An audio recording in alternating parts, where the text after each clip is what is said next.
Dark matter and dark energy disappear with new physics. General relativity has geometrized reality into two objects: energy and space-time. Energy shapes space-time and space-time transports energy. They influence each other. Taking a look at the foundational equation, we see on the left side of the equal sign a tensor to describe the geometry, the shape of space-time, and on the right side the tensor for the geometry of energy in space-time.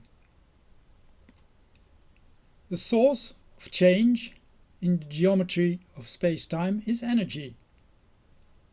Discovering gravitational waves through space-time as a result of moving energy has shown that space-time can be quite dynamic. Its cause is moving energy. Modern physics talks of three types of energy. Two are conjectured: dark energy and dark matter. One is our familiar normal matter. Our standard model of physics describes the particles that make up normal matter. We are guessing about the nature of dark matter and dark energy. That is why they are called dark. For dark matter, physicists are looking for new particles probably missing from the standard model. Dark energy is a conjectured source of energy that makes the universe expansion accelerate. We think the universe's expansion accelerates because we interpret redshifts of stars in a particular way. Stars and galaxies. New physics starts with the conjecture that there is no division in nature. Nature is one dynamic object instead of two objects, where nature is divided into space-time and energy. This object is called space-time with capital letters S and T. I shall call it space-time capital to distinguish from Einstein's space-time.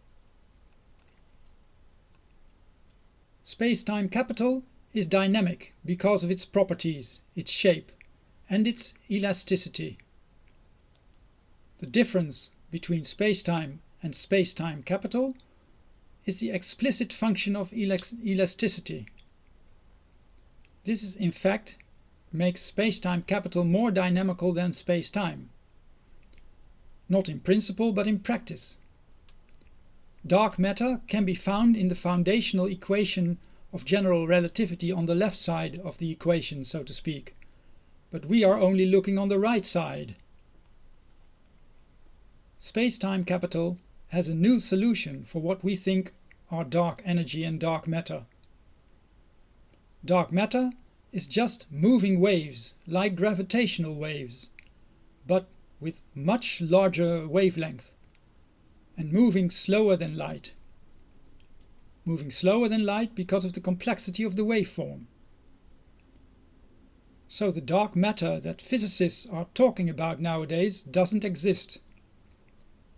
The moving waves can exist in Einstein's space-time, but the theory doesn't give a reason for their being. The measurement results so far seem much in favor of this new model. Dark energy is different. It doesn't exist for another reason if space-time capital is real. In fact, dark energy will probably be a nonsense concept from the wrong interpretation of measurement results. Physicists nowadays have to make up stories to save the law of conservation of energy. That should be an indicator. If space-time capital is real, and we can find the machinery for fermions, the redshift measurements can be interpreted with 4 different possible reasons for redshift. In current physics, there is only one available reason: the movement of galaxies and stars, which forces us into the concept of dark energy. The 4 reasons are the variable size of the fermion carrier ball, movement of galaxies and stars, possibly variable speed of light, and distance measurements are more dynamical than assumed.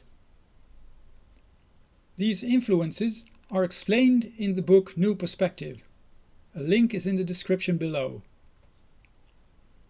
With these 4 reasons to interpret the measurement data, it seems unlikely to me that we live in a universe with accelerated expansion.